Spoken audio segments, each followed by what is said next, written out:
तो माझा पहिला performance live when I was 8 years old. वा, मी 8 वर्षांची होते. तेव्हा बाबांचा ना कॉन्सर्ट होता, खूप मोठा ग्राउंड इव्हेंट होता. त्यावेळेला त्यांची खूप गाणी खूप फेमस होती. तर त्यावेळेला नेमकी आमची एक नृत्यांगना आहे, त्या आजारी पडल्या.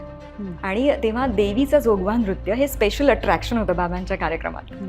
सो ते कसं होणार असा प्रश्न पडला होता. तर मी ना तो कार्यक्रम बघायचे ना, बाबांच्या कार्यक्रमाला जायचे आणि श्रीकलाताईला अगदी मी जवळून असं बघायचे आणि आईला करून दाखवायचे घरी येऊन जोगवा.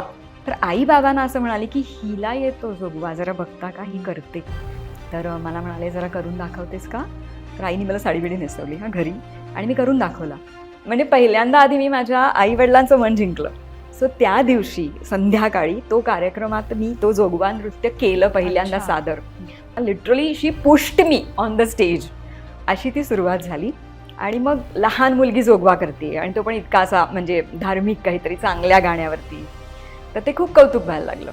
आणि मला असं वाटायला लागलं हे काहीतरी छान आहे, आपल्याला काहीतरी येतंय. आणि आई बाबा असं गमतीने मग म्हणायचे तिला काही बोलायचं नाही, ती आमची आर्टिस्ट आहे. तर तेव्हा पहिल्यांदा आर्टिस्ट ह्या शब्दाचा अर्थ कुठेतरी कळायला लागला. ही आपली ओळख आहे का असं त्या छोट्याशा भाबड्या वयात जाणवायला लागलं आणि ते आवडायला लागले कुठेतरी. सो मला असं वाटतं सुरुवात तिथेच झाली असं.